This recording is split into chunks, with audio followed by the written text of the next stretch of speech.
I never thought I'd see her again. 18 years is a long time. But the moment I laid eyes on Sarah at the airport, it felt like yesterday. My heart raced as memories flooded back, both the good and the painful. But let me back up a bit. You're probably wondering who I am and how I ended up in this mess. Well, I'm Tom, and I used to think I had it all figured out. A loving wife, a promising career, and a future full of possibilities. That is, until the day I made the biggest mistake of my life. It was a crisp autumn morning when I decided to walk out on Sarah. Why? I wish I had a good reason, but the truth is, I was young, selfish, and scared of commitment. The weight of responsibility crushed me, and instead of facing my fears, I ran. I packed a bag, left a note, and disappeared without a trace. No goodbyes, no explanations, just gone.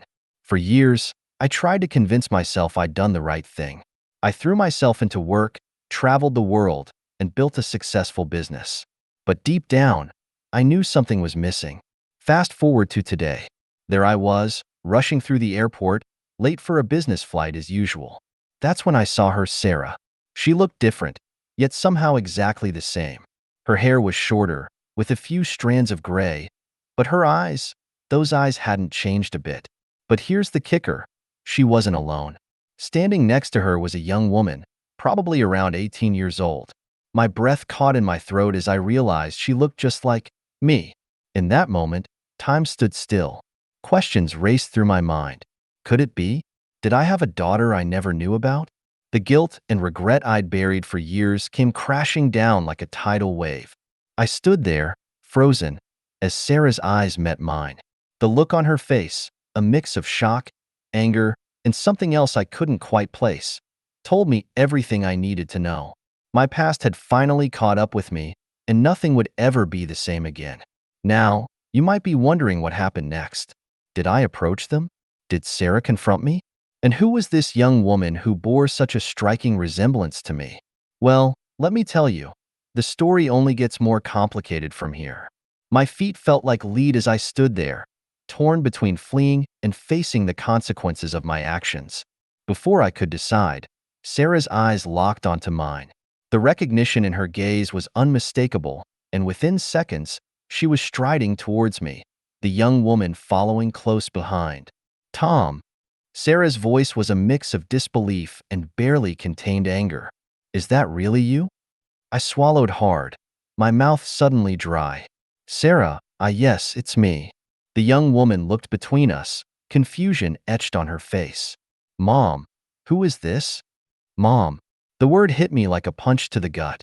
There was no denying it now. This had to be my daughter. Sarah's jaw clenched. Emily, this is your father. Emily's eyes widened, then narrowed. My father? The one who abandoned us before I was even born. The accusation in her voice was like a knife twisting in my chest.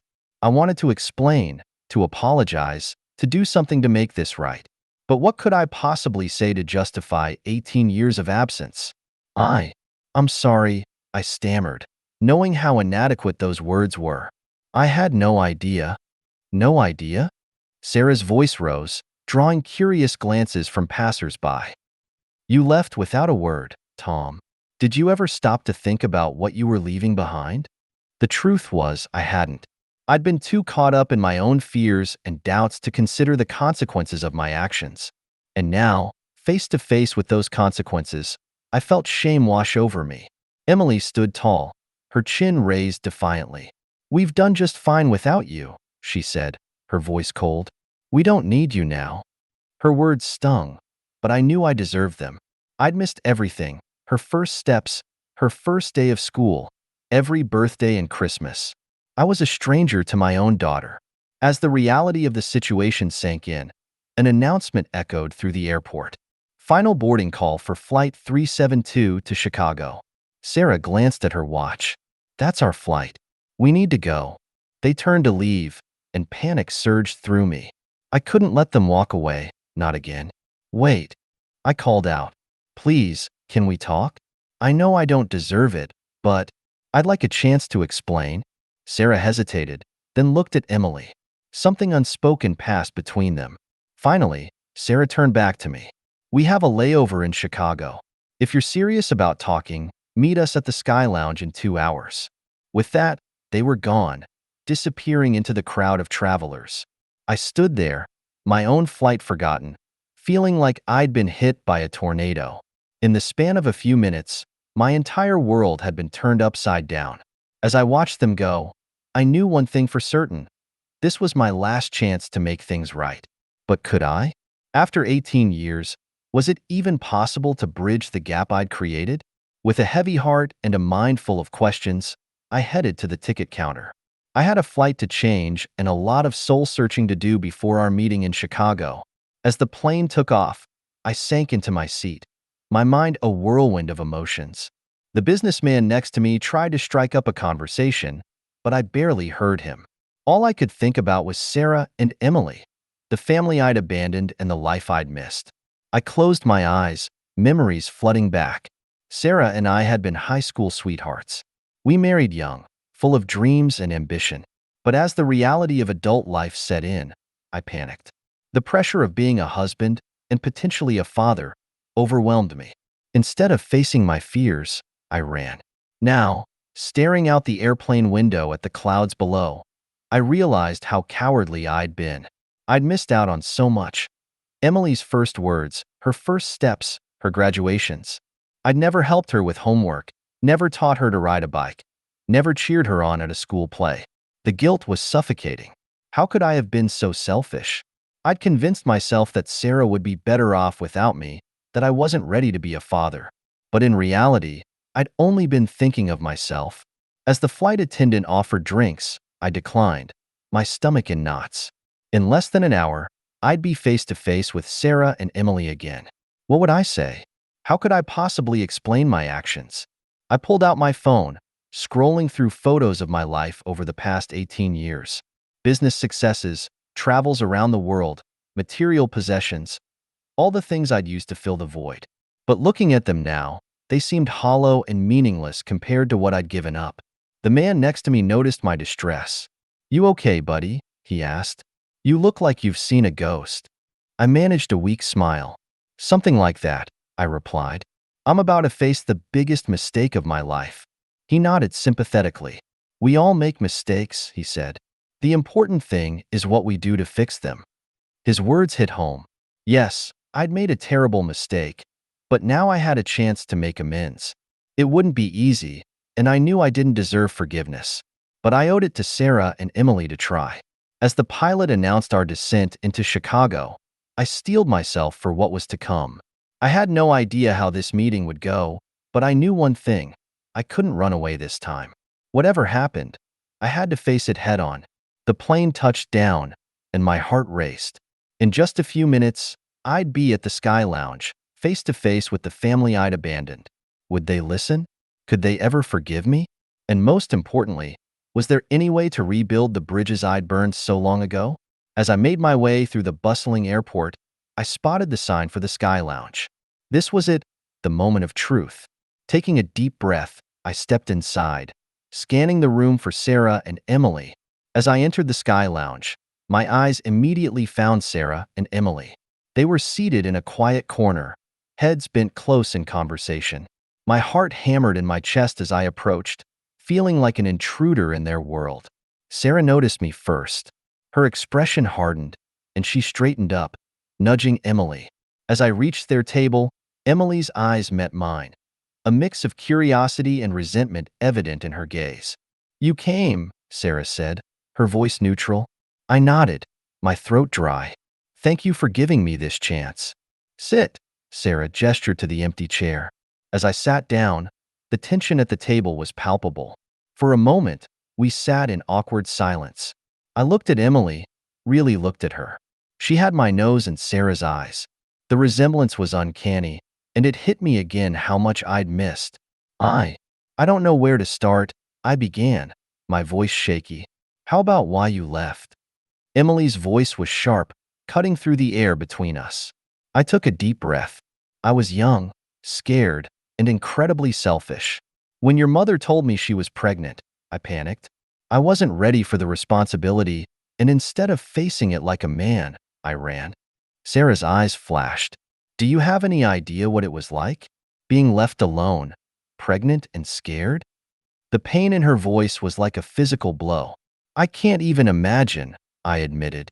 I know saying sorry isn't enough, but I am truly, deeply sorry for what I did. Emily leaned forward, her eyes intense. Do you know what it's like growing up without a father?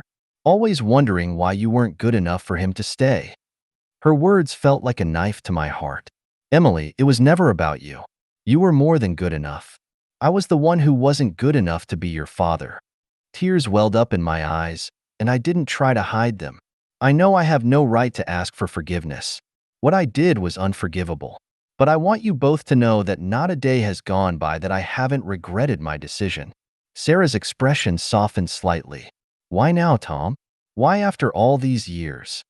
I shook my head. I never stopped thinking about you, about the baby I left behind. But I was a coward.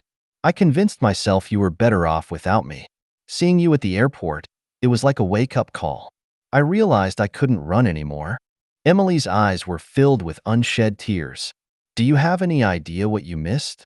My first words, my first steps, my graduations? I know, I said, my voice breaking.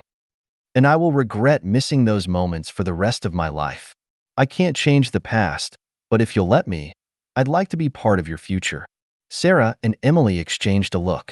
The silence stretched between us, heavy with 18 years of absence and hurt. Finally, Sarah spoke. We can't just forget what happened, Tom. It's not that simple. I know, I nodded. I'm not asking for that. I'm just asking for a chance. A chance to get to know my daughter, to make amends for my mistakes. Emily's voice was quiet when she spoke. I don't know if I can forgive you. Not yet. But maybe we can start with getting to know each other. It wasn't forgiveness, but it was a start. A glimmer of hope in the mess I'd created. As we sat there, awkwardly beginning to talk, I knew the road ahead would be long and difficult. But for the first time in 18 years, I felt like I was exactly where I needed to be. The next hour flew by in a whirlwind of conversation. Emily, despite her initial reluctance, began to open up. She told me about her life, her love for photography, her dreams of becoming a marine biologist, and her upcoming college plans. With each word, the weight of what I'd missed pressed heavier on my heart. I'm graduating high school next month, Emily said, a hint of pride in her voice. I'll be attending UC San Diego in the fall. That's incredible, I replied, genuinely impressed. You must be excited. Sarah smiled softly. She's always loved the ocean. Gets that from me, I suppose. As Emily shared more about her life, I couldn't help but notice how strong and independent she was. Sarah had done an amazing job raising her, and I felt a mix of pride and shame washing over me. What about you? Emily asked suddenly, her eyes meeting mine. What have you been doing all these years? I swallowed hard. How could I explain my life without sounding like I was bragging or making excuses? I threw myself into work. I began hesitantly. Built a software company from the ground up. It's been successful, but I trailed off, realizing how hollow it all sounded. But what? Sarah prompted, her voice neutral. I sighed. But it's all felt empty. I've traveled the world, made more money than I ever dreamed of, but none of it filled the void of what I left behind. Emily's expression was unreadable. So you're rich now?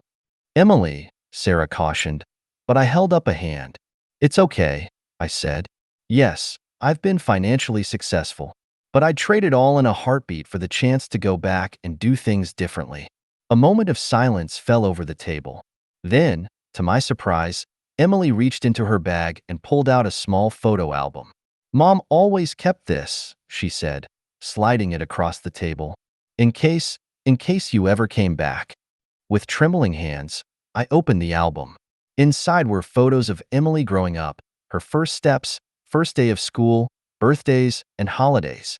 Each image was a stark reminder of what I'd missed. Tears welled up in my eyes as I looked through the album. Thank you, I whispered, my voice choked with emotion, for sharing this with me. Sarah's hand reached out, hesitantly touching mine. We can't change the past, Tom, but maybe we can try to build something for the future. I looked up, hope blooming in my chest. I'd like that. More than anything. Emily nodded slowly. I'm not ready to call you dad or anything, but I guess we could start with getting to know each other better. It was more than I deserved, and I knew it. I'd be honored, I said sincerely, and I promise I won't disappear again. I want to be part of your lives, if you'll let me. As our time in the lounge drew to a close, we made tentative plans to meet again. It was a small step, but an important one. As we stood to leave, Emily surprised me by stepping forward and giving me a quick, awkward hug. Don't mess this up, she whispered, her voice a mix of warning and hope. I hugged her back gently, savoring the moment. I won't, I promised. Not this time. As I watched Sarah and Emily walk away, I felt a mix of emotions: regret for the past, hope for the future, and a determination to make things right. The road ahead would be long and challenging, but for the first time in 18 years, I felt like I was on the right path. The weeks following our airport encounter were a whirlwind of emotions and careful steps forward. I had returned home, but my world had fundamentally shifted. Every day, I woke up with a renewed sense of purpose and a nagging fear that I might somehow mess things up again. Our first planned meeting after the airport was set for Emily's high school graduation. As I stood in front of my closet, agonizing over what to wear, I couldn't help but chuckle at the absurdity of it all. Here I was, a grown man, feeling like a nervous teenager about to meet his date's parents for the first time. The day of the graduation arrived, and I found myself sitting in the auditorium, a bundle of nerves. Sarah had graciously agreed to my presence, but we decided it was best if I sat separately to avoid any potential drama on Emily's big day. As I watched Emily walk across the stage to receive her diploma, pride swelled in my chest. Her confident stride, the bright smile on her face, she was amazing, and I had played no part in shaping the incredible young woman she had become. The realization was both heartwarming and heartbreaking. After the ceremony, I approached Sarah and Emily cautiously, a bouquet of flowers in hand. "Congratulations, Emily," I said, offering her the flowers. "You were fantastic up there." Emily's smile was tentative but genuine as she accepted the bouquet. "Thanks, Tom," she said, still not comfortable with calling me dad. And that was okay. We were taking baby steps.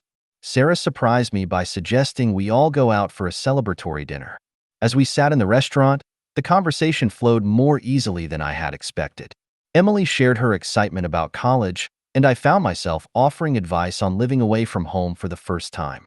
"I'm nervous about being so far from mom," Emily admitted. "I saw an opportunity and took it. You know, I have an office in San Diego. If you ever need anything, day or night, I'm just a phone call away." Emily nodded, a mix of emotions crossing her face. "I'll keep that in mind," she said softly. As the evening wore on, I couldn't help but marvel at how far we'd come in just a few weeks. We weren't a family, not yet, maybe not ever in the traditional sense, but we were building something, a connection that I hoped would grow stronger with time. Before we parted ways that night, I pulled Sarah aside. "Thank you," I said earnestly, "for raising such an incredible daughter, for giving me this chance. I know I don't deserve it." Sarah's eyes softened. "We're not doing this for you, Tom. We're doing it for Emily. She deserves to know her father, even if it's later than it should have been." I nodded, understanding the weight of her words. "I won't let you down. Either of you. Not again."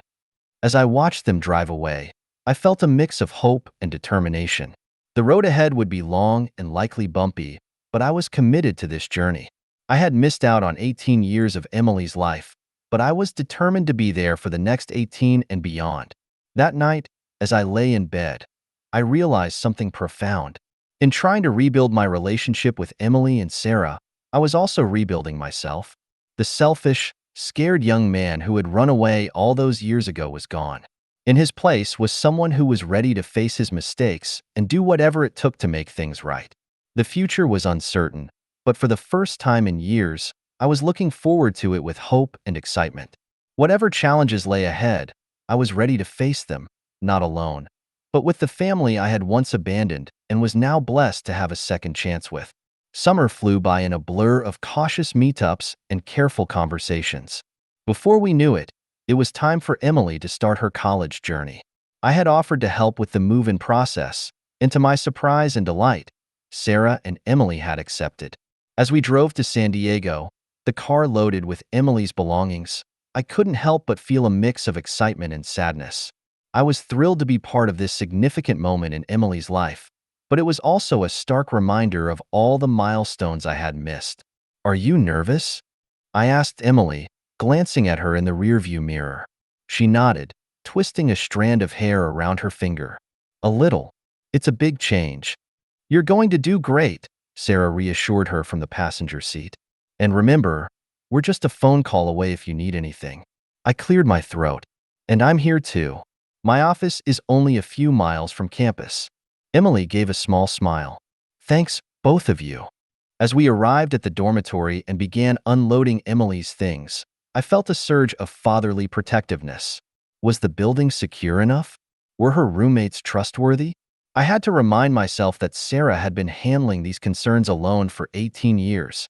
My job now was to support, not take over. We spent the day helping Emily set up her room, meeting her roommate, and exploring the campus. As evening approached, it was time for Sarah and me to leave. The moment felt heavy with emotion. Sarah hugged Emily tightly, whispering words of encouragement and love. Then it was my turn. I approached Emily awkwardly, unsure of how to proceed. To my surprise, Emily initiated the hug. "Thanks for being here," she said softly. I held her close, savoring the moment. "I'm so proud of you, Emily. And I'm here for you, whatever you need." As we drove away, leaving Emily to start her new adventure, Sarah wiped away a tear. "It's harder than I thought it would be," she admitted. I nodded, understanding completely. "She'll be okay." We raised a strong, smart young woman. The words were out of my mouth before I realized what I'd said. Sarah looked at me, an unreadable expression on her face. "We." I felt my face flush. "I'm sorry. I didn't mean to imply. You raised her. You did all the hard work. I just—" "It's okay, Tom," Sarah interrupted, her voice softer than I expected. "I know what you meant. And maybe it's time we started thinking of this as a we situation. For Emily's sake." Her words filled me with hope. "I'd like that," I said quietly. As we drove back home, Sarah and I talked more openly than we had in years. We discussed Emily's childhood, sharing stories and filling in gaps. It wasn't always easy. There were moments of pain and regret, but it felt like we were finally moving forward. That night, as I lay in bed, I reflected on how much had changed in just a few months. I had gone from a man running from his past to a father tentatively stepping into his role. There was still so much to learn, so many bridges to rebuild, but for the first time in 18 years, I felt like I was exactly where I needed to be. I picked up my phone and typed out a message to Emily. "Hope your first night is going well. Remember, I'm here if you need anything. Proud of you, kiddo." As I hit send, I realized that this was just the beginning. There would be challenges ahead, moments of doubt and difficulty. But I was committed to this journey, to being the father that Emily deserved, and to making amends for the time I had lost. The road ahead was long, but I was ready to walk it, one step at a time. As the weeks turned into months, I found myself settling into a new routine. Regular phone calls with Emily, occasional visits to San Diego, and even some tentative family dinners when she came home for weekends. It wasn't perfect, but it was progress. Then, one chilly November evening, everything changed again. I was working late in my office when my phone rang. Seeing Emily's name on the screen, I answered with a smile. "Hey kiddo, how's college life?" The sound of muffled sobs came through the speaker. My heart dropped. "Emily? What's wrong?" I messed up, Tom," she choked out. "I don't know what to do." Panic gripped me. "Are you hurt? Do you need me to come there?" "No, I'm not hurt," she said. I'm pregnant." The world seemed to tilt on its axis. My daughter, pregnant. The irony wasn't lost on me. History repeating itself in the cruelest way. "Have you told your mom?" I asked, trying to keep my voice calm. "No," Emily whispered. I called you first. I don't know why." The weight of her trust hit me like a ton of bricks. After everything, she had turned to me in her moment of need. I couldn't let her down. Not again. "Okay, I said, taking a deep breath. I'm coming to San Diego. We'll figure this out together, all right? The drive to San Diego was a blur of emotions and memories. I couldn't help but think of Sarah, alone and pregnant all those years ago. The guilt I'd been carrying for 18 years felt heavier than ever. When I arrived at Emily's dorm, she fell into my arms, sobbing. As I held her, I realized this was the first time she had truly needed me as a father, and I was determined to be there for her. We talked for hours about her options, her fears, her dreams. I listened without judgment, offering support and advice when she asked for it. "What do I tell Mom?" Emily asked, her voice small. "We'll tell her together," I said. "You're not alone in this, Emily. Not anymore." The next day, we called Sarah. The conversation was difficult, filled with tears and fears, but also with love and support. Sarah's strength amazed me. She was hurt and worried, but her focus was entirely on supporting our daughter. As we hung up, Emily looked at me with tear-filled eyes. "What do I do now?" I took her hand, squeezing it gently. "Whatever you decide, we're here for you. All of us. You have options, and we'll support you no matter what." Over the next few weeks, Emily grappled with her decision. Sarah and I put aside our past issues, focusing solely on being there for our daughter. It wasn't easy, but it brought us closer as a family than we'd ever been before. In the end, Emily decided to keep the baby. It would mean putting her studies on hold, but she was determined to make it work. And we were determined to help her every step of the way. As I sat with Emily at her first ultrasound appointment, holding her hand as we saw the tiny flicker of a heartbeat on the screen, I was struck by the magnitude of the moment. I had missed these moments with Emily, but now I had a chance to be there for my grandchild from the very beginning. Looking at Emily's face, a mix of fear and wonder as she gazed at the screen, I made a silent promise. To her unborn child, and to myself. I would be the father and grandfather I should have been all along. It wouldn't be easy, and there would be challenges ahead, but we would face them together. As we left the doctor's office, Emily hugged me tightly. "Thank you for being here, Dad," she whispered. Dad. The word I'd longed to hear for 18 years. It wasn't just a word anymore. It was a responsibility, a privilege, and a promise. A promise I intended to keep, no matter what the future held. The months following Emily's revelation were a whirlwind of activity and emotion. As her pregnancy progressed, our unconventional family unit grew stronger. Sarah and I found ourselves working together more closely than ever before, united in our desire to support Emily through this challenging time. Emily decided to take a year off from college, moving back home to prepare for the baby's arrival. I offered to help financially, but Sarah was hesitant at first. "You can't just throw money at this and think it makes up for everything," she said during one of our discussions. I nodded, understanding her concern. "I know, Sarah. I want to do more than just provide money. I want to be there, really be there, for both Emily and the baby." Over time, Sarah began to see the sincerity in my actions. I attended every doctor's appointment, helped set up the nursery, and even took parenting classes alongside Emily. It was a crash course in fatherhood, the one I should have taken 18 years ago. As Emily's due date approached, I found myself reflecting on the incredible journey we'd been on. A year ago, I was a stranger to my own daughter. Now, I was about to become a grandfather, fully present and involved in a way I never thought possible. The night Emily went into labor was both terrifying and exhilarating.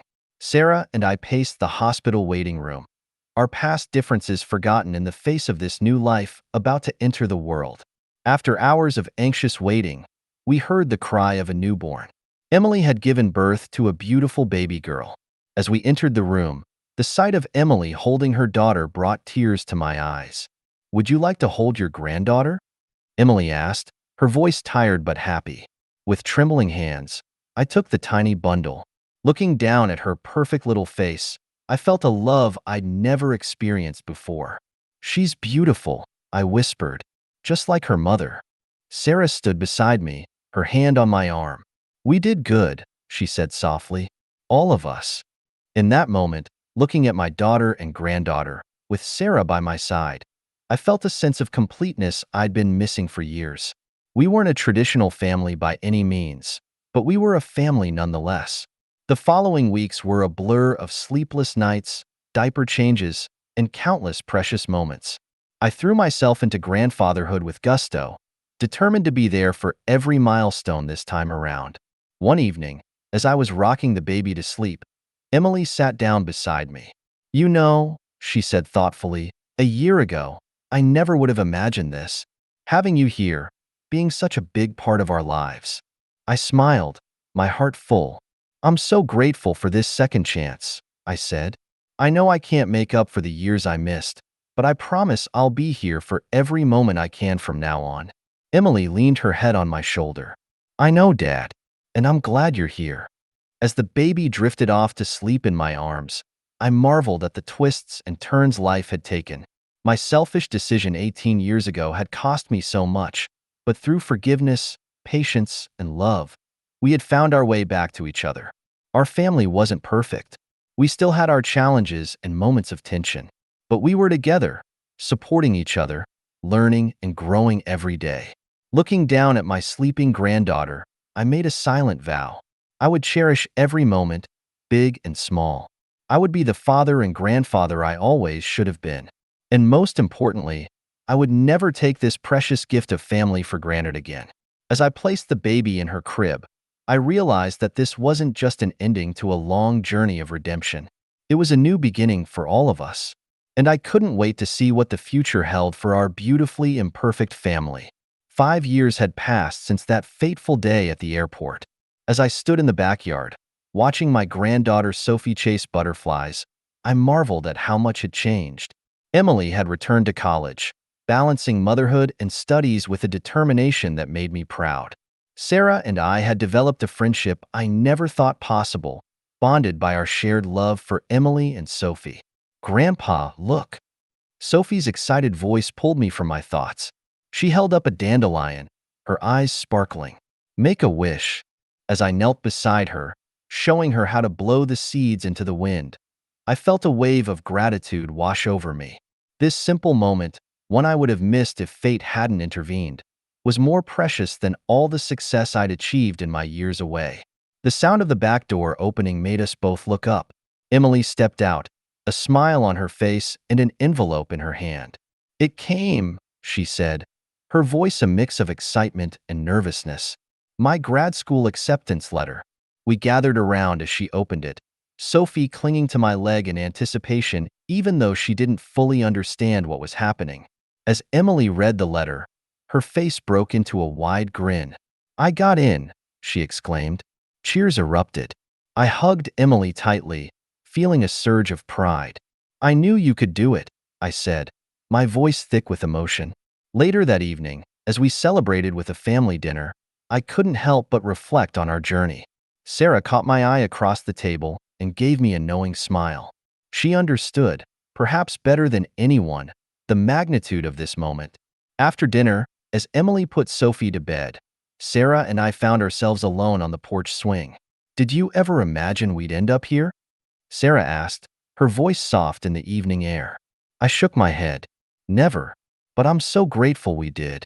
We sat in comfortable silence for a while, watching the stars come out. "You know," Sarah said eventually, "I held on to so much anger for so long. But seeing you with Sophie, seeing how you've been there for Emily these past few years, I'm glad we found a way to move forward." Her words touched me deeply. "Thank you," I said, "for giving me a second chance, for allowing me to be part of this family." As we continued to talk, I realized how far we'd come. The wounds of the past hadn't completely healed. Perhaps they never would, but we'd found a way to build something beautiful from the broken pieces. Emily joined us later, sinking into a chair with a contented sigh. "Sophie's asleep," she said. "She insisted on a story from both her mom and her grandpa tonight." I chuckled. "She's got us all wrapped around her little finger, doesn't she? Just like her mother did," Sarah added with a wink. As we sat there, the three of us, I felt a sense of peace I'd never known before. We were an unconventional family, shaped by mistakes and redemption, but a family nonetheless. "I love you both," I said, the words coming easily now. "And I'm so proud of the woman you've become, Emily." Emily's eyes glistened with tears. I love you too, Dad. Both of you.